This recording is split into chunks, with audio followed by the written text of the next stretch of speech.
السلام عليكم ورحمة الله وبركاته. إن الحمد لله نحمده ونستعينه ونستغفره ونعوذ بالله من شرور أنفسنا ومن سيئات أعمالنا. من يهده الله فلا مضل له ومن يضلل فلا هادي له. وأشهد أن لا إله إلا الله وحده لا شريك له. وأشهد أن محمدًا عبده ورسوله. اللهم صل على محمد وعلى آل محمد كما صليت على إبراهيم وعلى آل إبراهيم إنك حميد مجيد.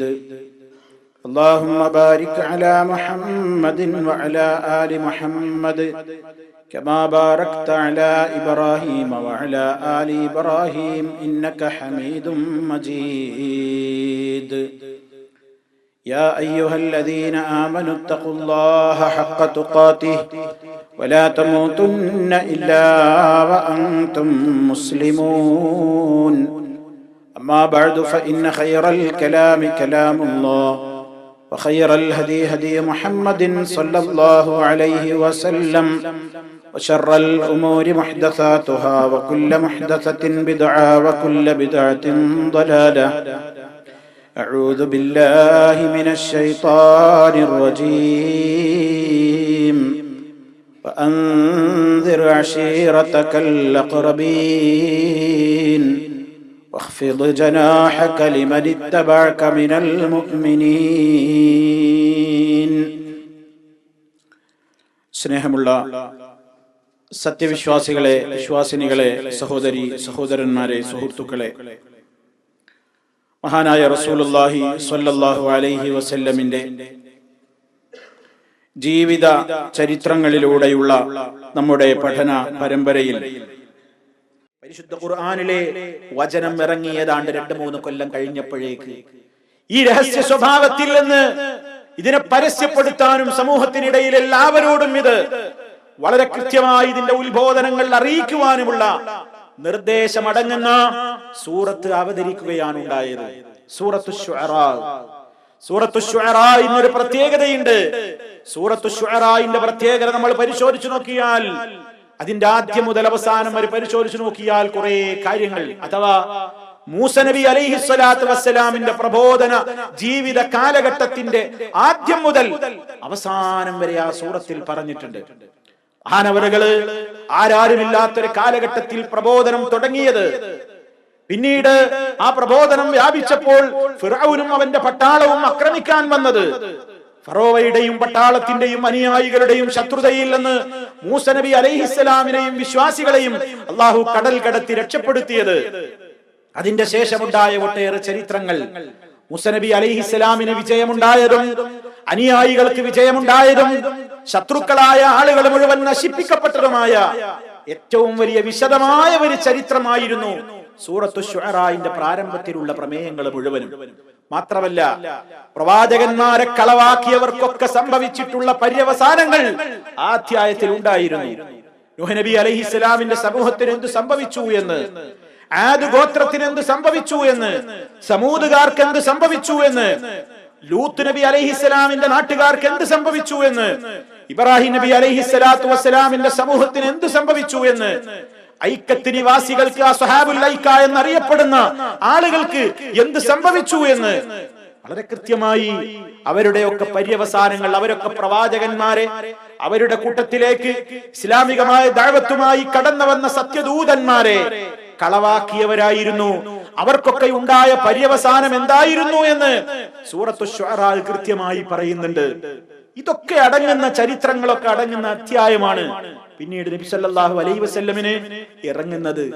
അതിൽപ്പെട്ട ഒരു വചനമാണ് വഅൻദിർ അശീറതകൽ അഖ്റബീൻ വഖ്ഫിദ് ജനാഹക ലിമൻ ഇത്തബഅക മിനൽ മുഅ്മിനീൻ. ഈ ശുഅറാ സൂറത്തിലെ 214-ാമത്തെ ആയത്തിൽ കാണാം വഅൻദിർ, വഅൻദിർ, നീ താക്കീത് നൽകുക, നീ മുന്നറിയിപ്പ് നൽകുക, അശീറതകൽ അഖ്റബീൻ, നിന്റെ ഏറ്റവും അടുത്ത കുടുംബങ്ങൾക്ക് നീ മുന്നറിയിപ്പ് നൽകുക. തുടർന്നുകൊണ്ട് പിന്നെയും കൽപ്പനകൾ വരികയാണ്. ഈ വചനം ഇറങ്ങിയപ്പോ മഹാനായ നബി സല്ലല്ലാഹു അലൈഹി വസല്ലം അവിടുത്തേക്ക് വഹയിലൂടെ വരുന്നുണ്ട്. ഏത് രൂപത്തിൽ ആര് കളവാക്കിയാലും സത്യം തുറന്നു പറയണം. അവർക്കാണ്, സത്യത്തിന്റെ ആളുകൾക്കാണ് ഏറ്റവും നല്ല ശുഭകരമായ പര്യവസാനം ഉണ്ടാവുക. നിഷേധികൾ തകർക്കപ്പെട്ടിട്ടുണ്ട്, നശിപ്പിക്കപ്പെട്ടിട്ടുണ്ട്. അതൊക്കെ പ്രവാചക മനസ്സിനൊരു സ്ഥൈര്യം നൽകുന്ന ചരിത്രങ്ങളായിരുന്നു. തന്റേതായ ജീവിതത്തിന്റെ താഴ്വാരംഗത്തേക്ക് ഞാൻ ഇറങ്ങിയാൽ തന്റെ മുന്നിലും വന്നേക്കാവുന്ന ഏറ്റവും വലിയ ദുർഘടമായ പാതകൾ വരുമ്പോൾ പതറാതെ, ധൈര്യം ചോർന്നു പോകാതെ മുന്നോട്ട് പോയി കൊള്ളുവാനും അവസാനം വിജയമുണ്ടാകുമെന്നുമുള്ള ഏറ്റവും വലിയ ഒരു സ്ഥൈര്യവും ധൈര്യവും നൽകലായിരിക്കാം ഈ അധ്യായത്തിലൂടെ അല്ലാഹു റബ്ബുൽ ആലമീൻ സല്ലല്ലാഹു അലൈഹി വസല്ലമിൽ ഉദ്ദേശിച്ചിട്ടുള്ളത്. എന്തോ ആവട്ടെ, അല്ലാഹുവിന്റെ റസൂൽ സല്ലല്ലാഹു അലൈഹി വസല്ലമിന് നീ നിന്റെ കുടുംബങ്ങൾക്ക് മുഴുവൻ മുന്നറിയിപ്പ് നൽകുക എന്ന വചനം ഇറങ്ങിയപ്പോൾ നബി സല്ലല്ലാഹു അലൈഹി വസല്ലം എന്തു ചെയ്തു? സഹീഹുൽ ബുഖാരിയിൽ നമുക്ക് കാണാം, സഅദൻ നബിയ്യു സല്ലല്ലാഹു അലൈഹി വസല്ലം അല സഫാ മലയുടെ മുകളിൽ കയറി പരസ്യ പ്രബോധനം ആരംഭിക്കുകയാണ്. ഇതുവരെ അങ്ങനെ പരസ്യമായിട്ട് നാട്ടിൽ നിന്ന് വിളിച്ചു പറഞ്ഞിട്ടില്ല. കഅബയുടെ പരിസരത്ത് നിന്ന് സംസാരിച്ചിട്ടില്ല. മലമുകളിൽ കയറി വിളിച്ചു പറഞ്ഞിട്ടില്ല. ഒറ്റയായി പരിചയമുള്ള, നല്ല ഉറപ്പുള്ള, വിശ്വസ്തരായ, കുഴപ്പക്കാരല്ലാത്ത ആളുകളോട് സ്വകാര്യമായിട്ട് പറഞ്ഞു കൊടുക്കും എന്നതല്ലാതെ, അങ്ങനെ ഒരു രഹസ്യ സ്വഭാവത്തിൽ നീങ്ങി എന്നതല്ലാതെ, പരസ്യമായി ആദർശം ഒരു പ്രസംഗിക്കുന്ന, പരസ്യപ്പെടുത്തുന്ന, പ്രത്യേകമായി പ്രഖ്യാപിക്കുന്ന ഒരവസ്ഥയുണ്ടായില്ല. പക്ഷെ ഈ ആയത്തിലൂടെ അതിനുള്ള ഒരു കൽപ്പന വന്നപ്പോ, നിന്റെ അടുത്ത കുടുംബങ്ങൾക്ക് നീ മുന്നറിയിപ്പ് നൽകണം, ആരെയും ഒഴിവാക്കാതെ എല്ലാവരോടും ഇനി പറയണം നിർദ്ദേശം വന്നപ്പോൾ സല്ലല്ലാഹു അലൈഹി വസല്ലം സഫാ കുന്നിന്റെ മുകളിൽ കയറി ഫജഅല യുനാദി. അവിടുന്ന് ഇങ്ങനെ ഉച്ചത്തിൽ വിളിച്ചു പറയാൻ തുടങ്ങി, യാ ബനി ഫിഹ്ർ, യാ ബനി അദി. അദിയുടെ മക്കളെ, ഫിഹ്റിന്റെ സന്താനങ്ങളെ, ഖുറൈശി ഗോത്രത്തിലെ അറിയപ്പെട്ട ആളുകള്, ഓരോ ഗോത്രങ്ങളെയും മുഴുവനായിക്കൊണ്ട് ഓരോരുത്തരെ വളരെ പ്രധാനപ്പെട്ട നിലക്ക് ഒരു കൂട്ടരെ വിളിച്ച അതിന്റെ ഉപഘടകങ്ങളും ഉപകബീലകളും ഉപഗോത്രങ്ങളും ഒക്കെ വരാവുന്ന നിലക്ക് മൊത്തം എല്ലാവരെയും വിളിച്ചു. എല്ലാവരും ഒരുമിച്ചുകൂടി.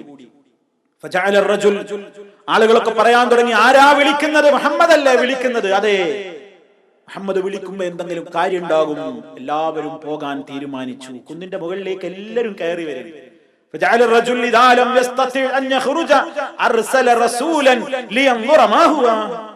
പല ആളുകളും നടക്കാൻ കഴിയാത്തവർ, പുറപ്പെടാൻ കഴിയാത്തവർ, മല കയറാൻ കഴിയാത്തവർ ദൂതനെ പറഞ്ഞയച്ചുകൊണ്ടെങ്കിലും, പ്രതിനിധികളെ അയച്ചുകൊണ്ടെങ്കിലും എന്തിനാ മുഹമ്മദ് വിളിക്കുന്നതെന്ന് പോയി നോക്കാൻ പറയുകയാണ്.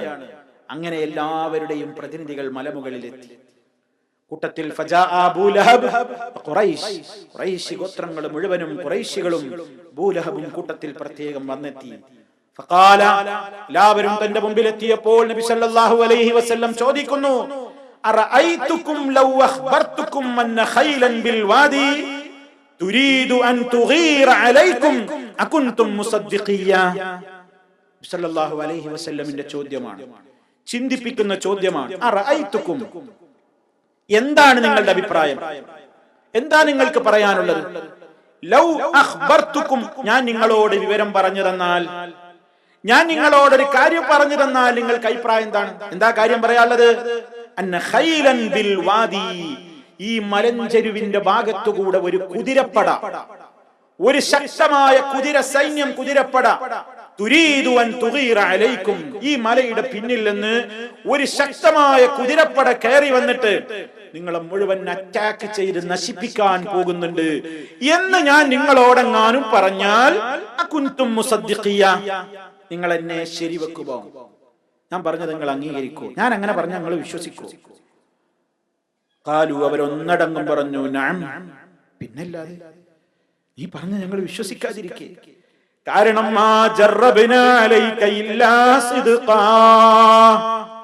നിന്നെ കുറിച്ച് സത്യമല്ലാതെ ഒന്ന് ഞങ്ങൾക്ക് പരിചയം ഉണ്ടെങ്കിലല്ലേ നീ പറയുന്നത് അവിശ്വസിക്കേണ്ട കാര്യമുള്ളൂ. നീ ഇന്ന് വരെ ഞങ്ങളോട് സത്യസന്ധമായിട്ടല്ലാതെ പെരുമാറിയിട്ടില്ല. സത്യമല്ലാതെ ഞങ്ങൾക്ക് നിന്നിൽ നിന്ന് പരിചയിച്ചിട്ടില്ല. അത് മാത്രമേ ഞങ്ങൾ നിന്നിൽ നിന്ന് ശീലിച്ചിട്ടുള്ളൂ. അതുകൊണ്ട് നീ പറയുന്നത് ഞങ്ങൾ വിശ്വസിക്കുക തന്നെ ചെയ്യും. അങ്ങനെ ഒരു വരുന്നുണ്ട്, എന്നാണ് ഞങ്ങൾ വിശ്വസിക്കും.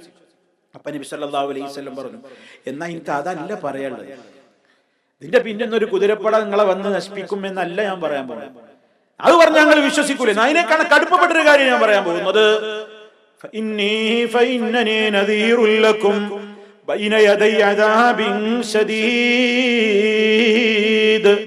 അതേ, ഇതൊക്കെ ഭൗതികമായ ലോകത്തുള്ള ഒരു അറ്റാക്കല്ലേ. ഒരു കുതിരപ്പട കയറി വന്നാൽ നിങ്ങളെ നശിപ്പിച്ചാലും എന്തേ സംഭവിക്കൂ? അതിനൊക്കെ ഒരു അതിർത്തിയില്ലേ, അതിരില്ലേ? അതിനേക്കാൾ ഗൗരവപ്പെട്ട ഒരു കാര്യം ഞാൻ നിങ്ങൾക്ക് മുന്നറിയിപ്പ് തരാനാ ഞാൻ വിളിച്ചു കൂട്ടിയത്.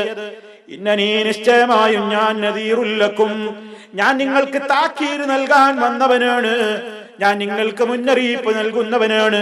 ബൈന യദൈ അദാബിൻ ശദീദ്, വളരെ കഠിനകഠോരമായ സഹിക്കാനാവാത്ത ഒരു ശിക്ഷ അതേ നിങ്ങളുടെ മുമ്പിൽ വരാനുണ്ട്. ഞാൻ പറയുന്നത് കേട്ട് ജീവിച്ചാൽ ആ ശിക്ഷയിൽ നിന്ന് രക്ഷയുണ്ട്. ആ ശിക്ഷയിൽ നിന്ന് നിങ്ങൾക്ക് രക്ഷയുണ്ട് ഞാൻ പറയുന്നത് അനുസരിച്ചാൽ. അല്ലെങ്കിൽ നിങ്ങൾക്ക് ശക്തമായ ആ കഠിനമായ ശിക്ഷ നിങ്ങളെ പിടികൂടുക തന്നെ ചെയ്യും. അതും പറഞ്ഞിട്ട് ഈ ആദർശ രംഗത്ത് ഈ ഒരു പ്രത്യേകമായ കാര്യം നിങ്ങളോട് പറയാനുള്ള മുന്നറിയിപ്പുകാരനാണ് ഞാനെന്ന് തന്റെ നുബുവത്തങ്ങ് പരസ്യപ്പെടുത്തിയപ്പോൾ, ഞാനൊരു നദീറാണ് നിങ്ങളിലേക്ക് എന്നങ്ങ് പരസ്യപ്പെടുത്തിയപ്പോൾ, ഫഖാല അബൂ ലഹബ് പറഞ്ഞു, തബ്ബൻ ലക് സായിറൽ യൗം അലിഹാദാ ജമഅതനാ. മുഹമ്മദേ, നീ തുലഞ്ഞു പോകട്ടെ, നീ നശിച്ചു പോകട്ടെ, നിനക്ക് നാശം. സായിറൽ യൗം, സർവ്വദിനത്തിലും, ദിനത്തിന്റെ മുഴുവൻ നാളുകളിലും നിനക്ക് നാശമുണ്ടാകട്ടെ. ഇത്ര പ്രയാസപ്പെട്ടിട്ട് ഞങ്ങളെയൊക്കെ ഇവിടെ നീ വിളിച്ചു ഒരുമിച്ച് കൂട്ടിയത് ഇത് പറയാനാണോ? അലിഹാദാ ജമഅതനാ, ഇതിനാണ് മുഹമ്മദേ നീ ഞങ്ങളെ ഇങ്ങോട്ട് വിളിച്ചു കൂട്ടിയത് ഒരുമിച്ച് കൂട്ടിയത് എന്ന് പറഞ്ഞ് ആദ്യമായി പ്രവാചക മുഖത്ത് നോക്കിക്കൊണ്ട് പ്രവാചക നിന്ദക്ക് ഉദ്ഘാടന കർമ്മം നിർവഹിച്ചത് അബൂ ലഹബായിരുന്നു. റസൂലുള്ളാഹിനെ തെറി പറഞ്ഞ, റസൂലുള്ളാഹിനെ ചീത്ത പറയുന്ന ഒട്ടേറെ ആളുകൾ ഇന്നും ലോകത്ത് അബൂ ലഹബിന്റെ താവഴി പിൻപറ്റി നടക്കുന്നുണ്ട്. നബി സല്ലല്ലാഹു അലൈഹി വസല്ലം സത്യം പറഞ്ഞപ്പോൾ ആ പ്രവാചകന്റെ മുന്നിൽ വെച്ച് അവിടുത്തെ മുഖത്ത് നോക്കിയിട്ട് തബ്ബൻ ലക, നീ തുലഞ്ഞു പോകട്ടെ, നശിച്ചു പോകട്ടെ എന്ന് പറയാൻ ആദ്യമായി ധൈര്യം കാണിച്ച കുതന്ത്രക്കാരൻ ആരായിരുന്നു? അബൂ ലഹബായിരുന്നു. അല്ലാഹു റബ്ബുൽ ആലമീൻ അതിന് മറുപടി ഇറക്കി. പരിശുദ്ധ ഖുർആനിലെ വചനം ഇറങ്ങി, തബ്ബത് യദാ അബീ ലഹബിൻ വതബ് മാ അഗ്നാ അൻഹു മാലുഹു വമാ കസബ് സയസ്ലാ നാറൻ ദാത ലഹബ് വംറഅതുഹു ഹമ്മാലതൽ ഹതബ് ഫീ ജീദിഹാ ഹബ്ലും മിൻ മസദ്. വളരെ കൃത്യമായി ഒരു അത്ഭുതമാണ് ആയത്തിന്റെ ആ സൂറത്തിന്റെ അവതരണം. നമ്മൾ മനസ്സിലാക്കണം, പരിശുദ്ധ ഖുർആനിലെ ആ സൂറത്ത് അവതരിച്ചതിന്റെ പേരിൽ പിൽക്കാലത്ത് അതിനെക്കുറിച്ച് ചിന്തിച്ച് ഇസ്ലാമിലേക്ക് കടന്നു വന്ന ആളുകളുണ്ട് എന്ന് നമ്മൾ മനസ്സിലാക്കണം. എന്താണ് ആ സൂറത്തിലെ പ്രമേയം? എന്താ? നബി തങ്ങൾ നശിക്കട്ടെ, തൊലയട്ടെ എന്ന് പറഞ്ഞപ്പോ പടച്ച റബ്ബ് അതിന് മറുപടി ഇറക്കി, തബ്ബത് യദാ അബീ ലഹബിൻ വതബ്, അബൂ ലഹബിന്റെ ഇരു കൈകളും നശിക്കട്ടെ, വതബ്ബ, അവൻ തന്നെയും തൊലയട്ടെ. നാശം മുഹമ്മദിനല്ല ഉണ്ടാവുക, നിനക്കാണ്. നീ നശിക്കും, നിന്റെ ഇരു കരങ്ങളും നശിക്കും. അവന്റെ ഇടതും വലതും പവറായിരുന്ന മക്കൾ അവര് തൊലഞ്ഞു പോകും. ഞാനാ ബാക്കിയുള്ളത്? ഭാര്യ. പറഞ്ഞു, അവന്റെ സമ്പത്തോ അതുപോലെ തന്നെ അവന്റെ എന്തവൻ സമ്പാദിച്ചുണ്ടാക്കിയിട്ടുണ്ടോ ഒന്നും അവന് ഉപകരിക്കില്ല എന്ന് വളരെ കണിശമായി അല്ലാഹു തആല പറഞ്ഞു. പിന്നെ എന്തു പറഞ്ഞു? സയസ്ലാ നാറൻ ദാത ലഹബ്, ജ്വാലകളുള്ള അഗ്നിയിൽ അവൻ കടന്നെരിയും, വഴിയെ അവൻ കടന്നെരിയും എന്ന് അല്ലാഹു തആല പറഞ്ഞു. പിന്നെയോ, പിന്നെന്താ പറഞ്ഞത്? വംറഅതുഹു, അവന്റെ ഭാര്യയും, ഹമ്മാലത്തൽ ഹതബ്, ആ വിറക് ചുമട്ടുകാരിയായ അവന്റെ ഭാര്യയും. വിറക് ചുമട്ടുകാരി എന്നതൊരു പ്രയോഗമാണെന്ന് മുഫസ്സിരീങ്ങളിൽ പലരും വ്യാഖ്യാനിച്ചിട്ടുണ്ട്. അവളുടെ കഴുത്തിൽ ചണനാര് കൊണ്ടുള്ള പിരിച്ചുണ്ടാക്കിയിട്ടുള്ള ഒരു കയറുണ്ട്, ഹബ്ലും മിൻ മസദ് എന്ന് ഖുർആൻ പറയുന്നു. അവൾ സമൂഹത്തിൽ എപ്പോഴും നമീമത്ത് പറഞ്ഞ് കുഴപ്പമുണ്ടാക്കി നടന്നിരുന്ന ഒരു പെണ്ണായിരുന്നു. എല്ലായിടത്തും വളരെ ഫേമസ് ആയി നാടൊട്ടാകെ ഓടി നടന്ന് തന്റെ അഹങ്കാരവും ധിക്കാരവും, ഞാനൊരു കാര്യപ്പെട്ടവന്റെ ഭാര്യയാണെന്ന നിലക്ക് ആ രൂപത്തിലുള്ള തന്റെ നെകളിപ്പും അഹങ്കാരവും പ്രകടിപ്പിച്ചുകൊണ്ട് സമൂഹത്തെ തമ്മിലടിപ്പിച്ചുകൊണ്ട് ഏഷണിയും പരദൂഷണവുമായി നടന്നിരുന്ന ഒരു പെണ്ണായിരുന്നു അവള് എന്നൊക്കെ ചരിത്രത്തിൽ കാണാം. എന്താ ഞാൻ പറഞ്ഞു വരുന്നത്? ഈ അധ്യായം ചിന്തിച്ചുകൊണ്ട് പലരും ഇസ്ലാമിലേക്ക് കടന്നു വന്നു എന്ന് പറയാൻ എന്താ കാരണം? ഇതൊരു അത്ഭുതമായിരുന്നു. ഇസ്ലാമിന്റെ ആദ്യ ഘട്ടത്തിൽ അല്ലാഹു തആല പറയാണ്, തബ്ബത് യദാ അബീ ലഹബ് വതബ് മാ ഗനാ അൻഹു മാലുഹു വമാ കസബ് സയസ്ലാ നാറൻ ദാത ലഹബ് വംറഅതുഹു ഹമ്മാലത്തുൽ ഹതബ് ഫീ ജീദിഹാ ഹബ്ലും മിൻ മസദ്. ഈ ഖുർആനിനെ തകർക്കണമെന്നുണ്ടായിരുന്നെങ്കിൽ അബൂലഹബിനെ എന്ത് ചെയ്താൽ മതിയായിരുന്നു? മുഹമ്മദ് പറയുന്നതൊന്നും നേരല്ല. മുഹമ്മദിന് വഹി കൊടുക്കുന്ന, അവൻ പരിചയപ്പെടുത്തുന്ന റബ്ബിനെ അതിനെപ്പറ്റി കാര്യമായി ഭാവിയെ സംബന്ധിച്ചൊന്നും അറിവില്ല. ഈ ഖുർആൻ പൊള്ളയാണ്, പൊളിയാണ്, വെറുതെയാണ്, അതിൽ പറയുന്നതൊന്നും ശരിയാവൂല എന്ന് തെളിയിക്കാൻ വേണ്ടി കുറച്ചു കാലത്തേക്കെങ്കിലും അബൂലഹബിനൊന്ന് മുസ്ലിമാകാൻ തോന്നിയിരുന്നുവെങ്കിൽ ഈ ആയത്തിന്റെ സ്ഥിതി എന്താവും? ഈ സൂറത്ത് എന്താവും? പൊളിഞ്ഞു പോവില്ലേ? അള്ള മുൻകൂട്ടി പ്രഖ്യാപിക്കാണ്, അബൂലഹബ് തൊലഞ്ഞു, അവന്റെ ഇരു കരങ്ങളും നശിച്ചു, അവന്റെ ഭാര്യ, അവനൊക്കെ നരകത്തിയുടെ വിറകുകളാണ്. എത്ര കാലം അവര് പിന്നെയും ജീവിച്ചു? മുസ്ലിമാകാൻ തോന്നിയോ? തോന്നിയില്ല. ആർക്കാ അങ്ങനെ പറയാൻ കഴിയാ? ത്രികാല ജ്ഞാനിയായ ഭാവിയെ സംബന്ധിച്ചും ഭൂതത്തെ സംബന്ധിച്ചുമെല്ലാം ഒരുപോലെ അറിയാവുന്ന റബ്ബിനല്ലാതെ അങ്ങനെ ഒരു കാര്യം പറയാൻ കഴിയോ? അബൂലഹബ് മുസ്ലിമായില്ല, അവന്റെ മക്കൾ മുസ്ലിമായില്ല, ആരും മുസ്ലിമായില്ല. ഇവളിങ്ങനെ പാടി നടന്നു എന്നാണ് പറയുന്നത്. സല്ലല്ലാഹു അലൈഹി വസല്ലം ഈ ആയത്ത് ഓതി കഴിഞ്ഞപ്പോ വിവരം കേട്ട ഉമ്മു ജമീൽ എന്ന് പറയുന്ന പെണ്ണ്, അബൂലഹബിന്റെ ഭാര്യ, പല സ്ഥലങ്ങളിലും അവൾ പാടി നടന്നു എന്ന് ചരിത്രത്തിൽ നമുക്ക് കാണാൻ സാധിക്കും. എന്താ അവള് പാടിയത്? മുദമ്മമുന്ന ബൈനാ വദീനഹു ഖലൈനാ വഅംറഹു ആസൈനാ. എന്താ അതിന്റെ അർത്ഥം? മുദമ്മമുൻ, ആ നശിക്കപ്പെട്ടവൻ, ആ ഏറ്റവും വലിയ ആക്ഷേപത്തിന് വിധേയമാക്കപ്പെടുന്നവൻ, എല്ലാ ആക്ഷേപങ്ങൾക്കും കാരണമായി തീരുന്നവൻ മുഹമ്മദ് നബി സല്ലല്ലാഹു അലൈഹി വസല്ലമിനെ അവൾ അങ്ങനെയാ പരിചയപ്പെടുത്തിയത്. മുദമ്മം, എല്ലാ ദമ്മുകൾക്കും ആക്ഷേപത്തിനും അർഹനായ വ്യക്തി, അവൻ ഒരു കാര്യവുമായി വന്നിരിക്കുന്നു. അബൈന, അവനെ ഞങ്ങൾ സമ്മതിക്കൂല, പറയുന്നത് അവനെ ഞങ്ങൾ സമ്മതിക്കൂല. വദീനഹു ഖലൈന, അവൻ പഠിപ്പിക്കുന്ന അവന്റെ ആദർശത്തെ ഞങ്ങൾ ഒഴിവാക്കും. അംറഹു അസൈന, അവന്റെ കൽപ്പനയെ ഞങ്ങൾ ധിക്കരിക്കും എന്നും പറഞ്ഞുകൊണ്ട് അവൾ പാടി നടന്നിട്ടുണ്ട്. ആ അവസരത്തിലൊക്കെ മുദമ്മം മുദമ്മം എന്നായിരുന്നു ഖുറൈശികളിൽ പലരും പ്രവാചകൻ സല്ലല്ലാഹു അലൈഹി വസല്ലമിനെ കുറിച്ച് പരിചയപ്പെടുത്തിയത്. അത് കേൾക്കുമ്പോ മഹാനായ നബി സല്ലല്ലാഹു അലൈഹി വസല്ലം സിദ്ദീഖുൽ അക്ബർ റളിയല്ലാഹു അൻഹു പോലെയുള്ള ഏറ്റവും അടുപ്പമുള്ള തന്റെ സഹാബിമാരോടൊക്കെ പറയാറുണ്ട്, അലാ തഅജബു, നിങ്ങളൊരു അത്ഭുതം കണ്ടില്ലേ, നിങ്ങളൊരു പുതുമ കാണുന്നില്ലേ? കൈഫ യസ്റഫുല്ലാഹു അന്നീ, അല്ലാഹ് എങ്ങനെയാണ് എന്നിൽ നിന്ന് തിരിച്ചു വിടുന്നതെന്ന്. ശതുമ ഖുറൈശ്, ഖുറൈശികളുടെ ചീത്ത വിളികൾ, ഖുറൈശികൾ പറയുന്ന ചീത്തയൊന്നും എന്നെ കുറിച്ചല്ലല്ലോ. വലഅനഹും, അവരുടെ ആക്ഷേപ വാക്കുകളും അവരുടെ ശാപവാക്കുകളുമൊക്കെ എന്നിൽ നിന്ന് അല്ലാഹ് തിരിച്ചു വിടുന്ന പുതുമ നോക്കൂ. കാരണം യസ്തിമൂന, അവര് തെറി പറയുന്നത്, ചീത്ത പറയുന്നത് മുഹമ്മദൻ, മുഹമ്മദിനെ അല്ലല്ലോ, മുദമ്മമാ, മുദമ്മമിനെ അല്ലേ ചീത്ത പറയുന്നത്. വയൽ അരൂന മുദമ്മമാ, മുദമ്മമിനെ അല്ലേ അവര് ലഅനത്ത് ചൊല്ലുന്നത്, ശകാരിക്കുന്നത്, അതേ ശപിക്കുന്നത്. വാന മുഹമ്മദ്, ഞാൻ മുദമ്മമല്ലല്ലോ, ഞാൻ മുഹമ്മദാണല്ലോ. മുഹമ്മദുൻ ബൈന എന്നവര് പാടുന്നില്ലല്ലോ, അവരാക്ഷേപിക്കുന്നില്ലല്ലോ. അതേ, അവരുടെ ആക്ഷേപങ്ങളൊക്കെ വേറെ ഏതോ ആളിലാണ് ചെന്നെത്തുന്നത്. ഞാൻ മുദമ്മമല്ല, ഞാൻ മുദമ്മമല്ല, ഞാൻ മുഹമ്മദുൻ, സ്തുതിക്കപ്പെടുന്നവനാണ്. എല്ലാവരുടെയും മദിഹിന് അർഹനായ യോഗ്യനായ മുഹമ്മദാണ് ഞാൻ ആക്ഷേപിക്കപ്പെടേണ്ടവനല്ല, ഞാൻ മുദമ്മമല്ല. സഹീഹുൽ ബുഖാരിയിൽ കാണാം നമുക്ക് ഈ സംഭവം. സല്ലല്ലാഹു അലൈഹി വസല്ലം അങ്ങനെ പറഞ്ഞിരുന്നു. അപ്പൊ അത്രയും പ്രവാചകനെ കുറിച്ച് ഈ സത്യം അവതീർണമായതിന്റെ ശേഷം അവർ രാജ്യത്തൊട്ടാകെ കവിതയിലൂടെയും പ്രസംഗത്തിലൂടെയും ഒക്കെ ചീത്ത പറയാൻ തുടങ്ങി. ഈ ആയത്ത് അവതരിച്ച നേരത്ത് എന്ന വചനം അവതരിച്ചപ്പോൾ സല്ലല്ലാഹു അലൈഹി വസല്ലം തന്റെ കുടുംബത്തിലെ ആളുകളെ പ്രത്യേകം വിളിച്ചിട്ട് വേറെയും ചില കാര്യങ്ങൾ പറഞ്ഞിരുന്നു.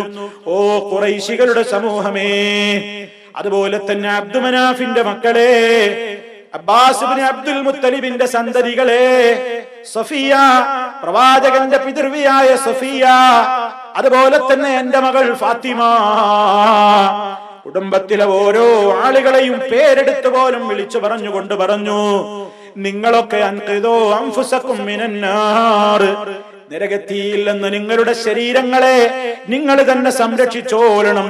ലാ ഉഗ്നിയൻകും മിനല്ലാഹി ശൈആ, നിങ്ങളെ നരകത്തിയില്ലെന്ന് രക്ഷിക്കാനൊന്നും നിങ്ങൾക്ക് എന്തെങ്കിലും പരലോകത്ത് ചെയ്തു തരാനൊന്നും എനിക്ക് കഴിയൂല. എന്റെ കുടുംബാടെന്ന് പറഞ്ഞിട്ട് നിങ്ങൾ ഈമാനില്ലാതെ കുഫറോടുകൂടെ അവിടെ വന്നാൽ രക്ഷപ്പെടൂല. അതുകൊണ്ട് ഞാൻ പറയുന്നത് കേട്ടോളി, ഈമാനുള്ളവരാവുക, മുസ്ലിങ്ങളാവുക. അബ്ദുമനാഫിന്റെ മക്കളെ, അബ്ബാസിന്റെ മക്കളെ, ഫിഹറിന്റെ മക്കളെ, ഖുറൈശി സന്തതികളെ, അബ്ദുമനാഫിന്റെ മക്കളെ ഓരോരുത്തരെയും വിളിച്ച് പ്രത്യേകമായി തന്റെ പിതൃവ്യായ സഫിയ, മകളായ ഫാത്തിമ, സലീനി മാശിഇതി ബിൻ മാലി, നീ ഉദ്ദേശിക്കുന്നത് ഉപ്പാക്കുള്ള മുതലിൽ നിന്ന് നീ ചോദിച്ചോ, അത് തരാൻ ഉപ്പാക്ക് പറ്റും. പക്ഷേ അൻഖിദി നഫ്സകി മിനന്നാർ, നിന്റെ ശരീരത്തെയും നീ നരകത്തിയിൽ നിന്ന് കാത്തു രക്ഷിച്ചു കൊള്ളണം. കാരണം ലാ ഉഗ്നിയൻകി മിനല്ലാഹി ശൈഅ, നിന്റെ വാപ്പ നബിയായിരുന്നു എന്നും പറഞ്ഞു പരലോകത്ത് നീ കാഫിറായി വന്നാൽ, നീ വിശ്വാസിയാകാതെ വന്നാൽ നിന്റെ മകളായ എന്ന നിലയ്ക്ക് രക്ഷപ്പെടുത്താൻ എനിക്ക് കഴിയൂല. കാരണം നൂഹ് അലൈഹിസ്സലാം മകനെ രക്ഷപ്പെടുത്താനാവില്ല, ഇബ്രാഹിം അലൈഹിസ്സലാം ബാപ്പനെ രക്ഷപ്പെടുത്താനാവില്ല. ആരും രക്തബന്ധവും കുടുംബബന്ധവും കൊണ്ടൊന്നും അവിടെ നന്നാവൂല. ഈമാൻ വേണം, വിശ്വാസം വേണം, വിശ്വാസം ശരിയാവണം. ആ നിലക്ക് ആയാൽ മാത്രമേ അവിടെ ബന്ധങ്ങളൊക്കെ വിലപ്പോവുകയുള്ളൂ. അതല്ലെങ്കിൽ പ്രയോജനമില്ല എന്ന് നബി സല്ലല്ലാഹു അലൈഹി വസല്ലം ഗൗരവത്തോടുകൂടെ തന്നെ വിഷയങ്ങൾ പഠിപ്പിച്ചു കൊടുത്തിരുന്നു. പിന്നീട് സല്ലല്ലാഹു അലൈഹി വസല്ലം പിന്നെ പരസ്യമായി കുടുംബങ്ങളിൽ മാത്രമല്ല പരസ്യ പ്രബോധനം തന്നെ നടത്തുകയാണ്. കാരണം അല്ലാഹു തആല പറഞ്ഞു, ഫസ്ദർ ബിമാ തുഅ്മർ, കൽപ്പിക്കപ്പെട്ടത് വളരെ കൃത്യമായി തന്നെ നടപ്പിൽ വരുത്തുക, കൽപ്പിക്കപ്പെട്ടത് കൊണ്ട് മുന്നോട്ട് പോവുക, അത് തുറന്നു പ്രഖ്യാപിക്കുക. വഅരിദ് അനിൽ മുശ്രിക്കീൻ, ശിർക്ക് വെക്കുന്നവരുടെ ഒരു രൂപത്തിലുള്ള ഭീഷണികളുടെയും അവരുടേതായ ഒരു പ്രത്യേകമായ പ്രവർത്തനങ്ങളുടെയും മുമ്പിൽ ചൂളിപ്പോകരുത്, അവരെ അവഗണിച്ചേക്കുക. താങ്കൾ താങ്കളുടെ ദൗത്യവുമായി മുന്നോട്ട് പോവുക, തുറന്നു പ്രഖ്യാപിക്കുക. സല്ലല്ലാഹു അലൈഹി വസല്ലം പരസ്യമായി തന്നെ കാര്യങ്ങൾ പറയാൻ തുടങ്ങി. പരസ്യ പ്രബോധനം വളരെ കൃത്യമായി അതിന്റെ രൂപത്തിൽ തുടങ്ങിയപ്പോഴേക്ക് തന്നെ ഇതുവരെ ഇങ്ങനെ കുഴപ്പമുണ്ടാവില്ല, അതൊരു മുഹമ്മദല്ലേ, സമൂഹത്തിൽ അങ്ങനെ വരരൂല്ലേ, ഒന്നും ഒരു പ്രശ്നം ഉണ്ടാവില്ല എന്ന് വിചാരിച്ച് ഇളകാതിരുന്നു. പക്ഷേ ഇപ്പോ അവർക്ക് തോന്നി കാര്യം നമ്മുടെ പിടുത്തത്തിൽ നിന്ന് പോവുകയാണ്. മുഹമ്മദിലേക്ക് മക്കക്കാർ ആകർഷിക്കപ്പെടുകയാണ്, കുടുംബങ്ങൾ അതിലേക്ക് ഒഴുകുകയാണ്, ചിന്താശേഷിയുള്ള പലരും അതിലേക്ക് അടുക്കുകയാണ്, വലിയ പല ആളുകളും അതിലേക്ക് കടന്നു വരികയാണ് എന്നൊക്കെ മനസ്സിലായപ്പോ ഖുറൈശികൾ ഇളകിത്തുടങ്ങി. ഖുറൈശികൾക്കിടയിൽ വലിയ രൂപത്തിലുള്ള പല രൂപത്തിലുള്ള പീഡനങ്ങളും മർദ്ദനമുറകളും പരസ്യമായ ചീത്തവിളികളും തെറിവിളികളും ശകാരങ്ങളും ദേഹോപദ്രവം ഏൽപ്പിക്കലുമെല്ലാം നടത്താൻ അവരാരംഭിച്ചു. ആ രൂപത്തിൽ സല്ലല്ലാഹു അലൈഹി വസല്ലം അവിടുന്ന് പരിശുദ്ധമായ കഅബയുടെ സമീപത്തുനിന്നുകൊണ്ട് നിസ്കരിക്കുന്ന വേളയിൽ, അന്ന് ആദ്യകാലത്ത് ഖുറൈശികൾ ചെയ്ത പരിപാടിയാണ്. ഖുറൈശികളെല്ലാം ഒരുമിച്ച് കൂടിയിട്ട് അബൂജഹലാണ് അതിന് പ്രേരിപ്പിച്ചത് എന്ന് ഹദീസുകളിൽ കാണാം. ഉഖബത്ത് ഇബ്നു അബീ മുഈത്ത് എന്ന് പറയുന്ന ഒരു ദുഷ്ടനാണ് അതിന് നേതൃത്വം കൊടുത്തത് എന്നും നമുക്ക് പിന്നീടുള്ള ഹദീസുകൾ നമുക്ക് കാണാൻ സാധിക്കും. എന്താ അവരൊക്കെ കൂടെ തീരുമാനിച്ചത്? നിബിതങ്ങൾ കഅബയുടെ പരിസരത്ത് നിന്ന് നിസ്കരിക്കുന്ന നേരത്ത് അവരൊക്കെ കൂടി പറഞ്ഞു, കണ്ടില്ലേ ഒരുത്തൻ നിന്നുകൊണ്ട് ഇങ്ങനെ നമ്മളെ കാണിക്കാൻ വേണ്ടി എന്തൊക്കെ കാട്ടിക്കൂട്ടുന്നത്, ഇതുവരെയൊന്നും അവനാ പണില്ല, നമ്മളൊന്ന് കാണട്ടെ, എല്ലാരും കാണിക്കാൻ വേണ്ടി ഇങ്ങനെ പ്രദർശനപരതയോടെ എല്ലാവരെയും കാണിക്കാനല്ല തൻദുറൂന ഇലാ ഹാദൽ മുറായി, ഇങ്ങനെ ആളെ കാണിക്കാൻ നമ്മളെ കാണിക്കാനൊക്കെ വേണ്ടിയിട്ട് കണ്ട ഒരുത്തന്റെ ഒരു നിസ്കാരം കണ്ടില്ലേ എന്ന് പറഞ്ഞ് അവര് പരസ്പരം ഇങ്ങനെ കളിയാക്കി. എന്നിട്ട് അവരുടെ കൂട്ടത്തിൽ ഒരാൾ ചോദിച്ചു, അയ്യുക്കും യഖൂമു ഇലാ ജസൂരി ആലി ഫുലാൻ, എത്രയോ ദിവസങ്ങൾക്ക് മുമ്പ് അറവ് നടന്നിട്ടുള്ള ഒരു ഒട്ടകമുണ്ട് ഇന്നയാളുടെ കുടുംബത്തിൽ. ആ ഗോത്രത്തിന്റെ പറമ്പിൽ പോയാൽ അവിടെ അറുത്തിട്ട ഒട്ടകത്തിന്റെ ചീഞ്ഞളിഞ്ഞ കുടലും മാലിയും രക്തവും എല്ലാം കൂടി വാരിക്കിടക്കും കൂട്ടിയിട്ട സ്ഥലം കാണും. അവിടേക്ക് ആര് പോകും നിങ്ങളുടെ അടുക്കൽ നിന്ന്? എന്നിട്ട് അത് കൊണ്ടുവരണം. എന്നിട്ട് മുഹമ്മദ് ഇനി സുജൂദി കിടക്കുമ്പോ അവന്റെ ഇരു ചുമലുകൾക്കിടയിൽ അത് കൊണ്ടുപോയിട്ടിടാൻ ആരാണ് തയ്യാറാവുക? ഫൻബഅസ അഷ്ഖാഹും, അവരുടെ കൂട്ടത്തിലെ ഏറ്റവും ദൗർഭാഗ്യവാനായ ഒരുത്തൻ അവൻ ആരാണ്? ഉഖബത്ത് ഇബ്നു അബീ മുഈത്ത് ആയിരുന്നു എന്ന് പിന്നീടുള്ള ഹദീസുകളിൽ നമുക്ക് കാണാൻ സാധിക്കും. ഉഖബ ഇങ്ങനെ ആവശ്യപ്പെട്ടവൻ അബൂജഹലായിരുന്നു എന്നും വേറെ ഹദീസിലുണ്ട്. മറ്റുള്ളവരൊക്കെ ഇങ്ങനെ സപ്പോർട്ട്. അങ്ങനെ അവനത് പോയി കൊണ്ടുവന്നു. കൊണ്ടുവന്നിട്ട് നബി സല്ലല്ലാഹു അലൈഹി വസല്ലം സുജൂദ് പോണ നേരെ ഇങ്ങനെ വെയിറ്റ് ചെയ്തു. അവിടുന്ന് സുജൂദിൽ ഇങ്ങനെ കിടക്കുമ്പോ ചുമലുകൾക്കിടയിൽ അവനാ ചീഞ്ഞളിഞ്ഞ കൊടൽ മാലയും രക്തവും എല്ലാം കൂടി കൂട്ടിക്കൊണ്ട് അത് കൊണ്ടുവന്ന് ഭാരമുള്ള എല്ലാ ചവറുകളും അവിടുത്തെ ആ തിരുകളത്തിൽ കൊണ്ടുവന്നവൻ ഉപേക്ഷിക്കുകയാണ്, ഇടുകയാണ്. നബി സല്ലല്ലാഹു അലൈഹി വസല്ലം സാജിദാ, നബി സല്ലല്ലാഹു അലൈഹി വസല്ലം സുജൂദ് തന്നെ കഴിഞ്ഞു. എഴുന്നേൽക്കാൻ കഴിയണ്ടേ? ഭാരം കൊണ്ട് എഴുന്നേൽക്കാൻ കഴിയില്ല. റസൂൽ ശ്രമിക്കുന്നുണ്ട്, പക്ഷേ വലിയ ഭാരമാണ്. ഒട്ടകത്തിന്റെ കുടലും ജ്വാലയൊക്കെ കൂടിയും കയറി വന്ന് ശരീരത്തിലിട്ട് കഴിഞ്ഞാൽ അനങ്ങാൻ പറ്റുമോ? അത്രയും വൃത്തികെട്ടത് മാലിന്യങ്ങളുടെ ഭാരത്തിൽ കിടന്നുകൊണ്ട് പ്രവാചകൻ ഇങ്ങനെ വിഷമിക്കുകയാണ്, എഴുന്നേൽക്കാൻ കഴിയുന്നില്ല. ആ സമയത്ത് ഇത് കണ്ടിട്ട് അവരിങ്ങനെ പരസ്പരം അട്ടഹസിച്ച് ചിരിച്ചു. ചിരി കാരണത്താൽ അവർ ഒരാള് മറ്റേയാളെ മേൽക്കുന്ന വീഴുന്നുണ്ട്. ചിരിച്ചവര് വീണ് പരസ്പരം. ഈ രംഗം കണ്ടിട്ട് ഹബീബ് സല്ലല്ലാഹു അലൈഹി വസല്ലം അവിടുന്ന് അള്ളാന്റെ മുമ്പിൽ സുജൂദിൽ കിടക്കുമ്പോ ഈ രംഗം കണ്ടിട്ട് അവരിങ്ങനെ ആർത്ത് ചിരിക്കുകയാണ്. ചെറുപ്പക്കാരിയായ ഫാത്തിമ റളിയല്ലാഹു അൻഹയുടെ അടുക്കലേക്ക് ഒരാള് പോയി. ഇങ്ങനെ ബാപ്പൻ ഇങ്ങനെ ചെയ്യുന്നുണ്ട് എന്ന് പറഞ്ഞു. ഓടി വന്നു മകളായ ഫാത്തിമ റളിയല്ലാഹു അൻഹ. വസബത നബിയു സല്ലല്ലാഹു അലൈഹി വസല്ലം തഅൽഖതുഹു അൻഹു. അല്ലാഹുവിന്റെ റസൂൽ സുജൂദിൽ തന്നെ കിടക്കുകയാണ്, അനങ്ങാൻ പറ്റുന്നില്ല. ഫാത്തിമ റളിയല്ലാഹു അൻഹ ആ ചവറുകളും മാലിന്യങ്ങളും മുഴുവൻ കൈകൊണ്ട് വാരി ഒതുക്കി പുറത്തേക്കിട്ടു. വഅഖബലത് അലൈഹിം തസുബ്ബുഹും, അവരുടെ നേരെ ചീറി. മഹദിയായ ഫാത്തിമ റളിയല്ലാഹു അൻഹ ആ നിൽക്കുന്ന ഏത് കൊമ്പനാണെങ്കിലും അവരുടെ നേരെ ചീറിക്കൊണ്ട് ശകാരവാക്കുകൾ ചൊരിഞ്ഞു. ശകാരവാക്കുകൾ അതൊരു ധൈര്യമായിരുന്നു, അതൊരു ധൈര്യമായിരുന്നു. ആ ധൈര്യം സംഭരിച്ചുകൊണ്ട് തന്റെ ഉപ്പയ്ക്ക് നേരെ, ഇസ്ലാമികമായ നേതാവിന്റെ നേരെ കാണിച്ച ഈ ക്രൂരതക്കെതിരെ അവർ ശക്തമായി പ്രതികരിച്ചു. ആർക്കും ഒന്നും ചെയ്യാൻ തോന്നുന്നില്ല. അങ്ങനെ ഫലമ്മാ ഖളാ റസൂലുള്ളാഹി സ്വല്ലല്ലാഹു അലൈഹി വസല്ലം സല്ലല്ലാഹു അലൈഹി വസല്ലം നിസ്കാരമൊക്കെ കഴിഞ്ഞ് വിരമിച്ചിട്ട് അവിടുന്ന് പ്രാർത്ഥിച്ചു ഉച്ചത്തിൽ, അല്ലാഹുമ്മ അലൈക ബിഖുറൈശ്, അല്ലാഹുമ്മ അലൈക ബിഖുറൈശ്, അല്ലാഹുമ്മ അലൈക ബിഖുറൈശ്. ഖുറൈശികളെ പിടിക്കണേ അല്ലാഹ്, ഖുറൈശികളുടെ കാര്യം നീ നോക്കണേ അല്ലാഹ്, നീ അവരെ പിടിക്കണേ. പേരെടുത്തു പറഞ്ഞു, അല്ലാഹുമ്മ അലൈക ബി Amr bin Hisham, Amr bin ഹിശാമിനെ നീ പിടിക്കണേ അല്ലാഹ്, നിന്നെ ഏൽപ്പിക്കുന്നു ഞാൻ. ആരാ അംർ ബിൻ ഹിശാം? അബൂജഹൽ. അബൂജഹലിന്റെ പേരാണ് അംർ ബിൻ ഹിശാം. وعتبة بن ربيعة وشيبة بن ربيعة وليد بن عتبة أمية بن خلف عقبة بن أبي معيط عمارة بن الوليد. ഇവരൊക്കെ പേരെടുത്ത് നബി സല്ലല്ലാഹു അലൈഹി വസല്ലം അലൈക അലൈക അലൈക, അല്ലാഹ് നിന്റെ മുമ്പിൽ സുജൂദ് ചെയ്യാൻ സമ്മതിക്കാത്ത ഇവരെ നീ വിടരുത് റബ്ബേ. സല്ലല്ലാഹു അലൈഹി വസല്ലമിന്റെ മനസ്സ് നൊന്തുകൊണ്ടുള്ള പ്രാർത്ഥന. ഈ കാര്യം റിപ്പോർട്ട് ചെയ്യുന്ന അബ്ദുല്ലാഹ് ഇബ്നു മസ്ഊദ് റളിയല്ലാഹു തആല അൻഹു പറയാണ്, അല്ലാഹുവിനെ തന്നെയാണ് സത്യം, ലഖദ് റഅയ്തുഹും സർആ യൗമ ബദർ. അല്ലാഹുവിന്റെ റസൂൽ ഈ പേരെടുത്തു പറഞ്ഞ ആളുകളെ മുഴുവനും പിൽക്കാലത്ത് ഞാൻ കണ്ടു. ബദറിന്റെ ദിവസം അവരൊക്കെയും ബദറിന്റെ രണാങ്കണത്തിൽ കൊല്ലപ്പെട്ട് കിടക്കുന്നതായി ഞാൻ കണ്ടു. എല്ലാ നേതാക്കന്മാരും ബദറിന്റെ അന്ന് ഈ പേര് പറഞ്ഞ ആളുകളൊക്കെ കൊല്ലപ്പെട്ടതായി കണ്ടു എന്ന് മാത്രമല്ല, സുമ്മ സുഹിബു ഇലാ ഖലീബി ബദർ, ബദറിന്റെ പൊട്ടക്കിണറ്റിലേക്ക് അവരുടെ ശവശരീരങ്ങളെ വലിച്ചെറിഞ്ഞവരെ നിന്ദിക്കുന്നതായി ഞാൻ എന്റെ കണ്ണുകൊണ്ട് കണ്ടു എന്ന് മഹാനായ സഹാബി അബ്ദുല്ലാഹി ഇബ്നു മസ്ഊദ് റളിയല്ലാഹു തആല അൻഹു രേഖപ്പെടുത്തുകയാണ്. അങ്ങനെ സല്ലല്ലാഹു അലൈഹി വസല്ലമിനും അനുയായികൾക്കും ഒട്ടേറെ പീഡനങ്ങളും പ്രയാസങ്ങളും ഉണ്ടായി തുടങ്ങുകയാണ്. ഇതൊന്നുമല്ല, വേറെയും ഒരുപാട് നബി സല്ലല്ലാഹു അലൈഹി വസല്ലമും സഹാബിമാരും അനുഭവിച്ചു പീഡനങ്ങളുടെ പരമ്പരകൾ. സത്യം തുറന്നു പറഞ്ഞ അത് മുതൽക്ക് പ്രയാസങ്ങളും പ്രശ്നങ്ങളും തന്നെയായിരുന്നു പ്രവാചക ജീവിതത്തിലും സഹാബിമാരുടെ ജീവിതത്തിലും. ഇൻഷാ അല്ലാഹ് തുടർന്നുകൊണ്ട് ആ പരമ്പരകൾ, പീഡന പരമ്പരകൾ, പലരും അനുഭവിച്ച പ്രയാസങ്ങൾ നമുക്ക് ഇൻഷാ അല്ലാഹ് ചരിത്രങ്ങളിൽ സഹിഹായ രേഖകളിൽ നിന്ന് നമുക്ക് മനസ്സിലാക്കുവാനുണ്ട്. സഹോദരങ്ങളെ, ഏറ്റവും മഹാനായ നബി സല്ലല്ലാഹു അലൈഹി വസല്ലമിന്റെ ഈ ജീവിത ചരിത്രം നമുക്ക് കേവലം ചരിത്ര പഠനത്തിന് വേണ്ടി മാത്രമല്ല, ഇസ്ലാമിക ദഅവത്തിന്റെ രംഗത്ത് നമ്മുടെ മുൻഗാമികൾ സഹിച്ച ഏറെ ത്യാഗത്തിന്റെയും പ്രയാസങ്ങളുടെയും വലിയ വലിയ ചരിത്രങ്ങൾ നമ്മൾ കേൾക്കുമ്പോൾ ഇസ്ലാമിക ദഅവ രംഗത്ത് ഉണ്ടായിരിക്കേണ്ടുന്ന പരിശുദ്ധിയും പവിത്രതയും ധീരതയും നമ്മൾ അതിൽ നിന്ന് പാഠം ഉൾക്കൊണ്ടുകൊണ്ട് ഇസ്ലാമികമായ ദഅവ രംഗത്ത് നമ്മുടേതായ ഭാഗതയെ നിർവഹിക്കുന്ന നല്ലവരുടെ കൂട്ടത്തിൽ നാം ഉൾപ്പെടേണ്ടതുണ്ട് എന്ന് മനസ്സിലാക്കുവാൻ കൂടിയാണ് ഈ ചരിത്രങ്ങളിലൂടെയൊക്കെ നമുക്ക് പാഠങ്ങൾ ഉൾക്കൊള്ളാൻ കഴിയണം എന്നെന്നെയും നിങ്ങളെയും ഓർമ്മപ്പെടുത്തുകയാണ്.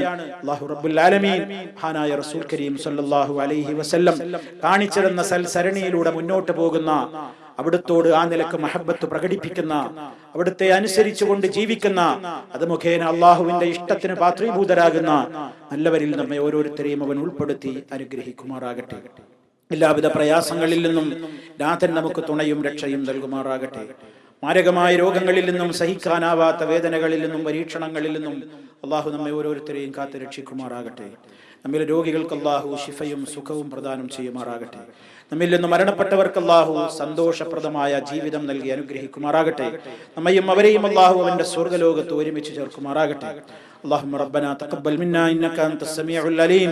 اللهم اجعل هذا البلد آمنا مطمئنا وسائر بلاد المسلمين. ربنا اغفر لنا ولإخواننا الذين سبقونا بالإيمان ولا تجعل في قلوبنا غلا للذين آمنوا ربنا إنك رؤوف رحيم. توفنا مسلمين وألحقنا بالصالحين. اللهم صل على محمد وعلى آل محمد. والسلام عليكم ورحمة الله وبركاته.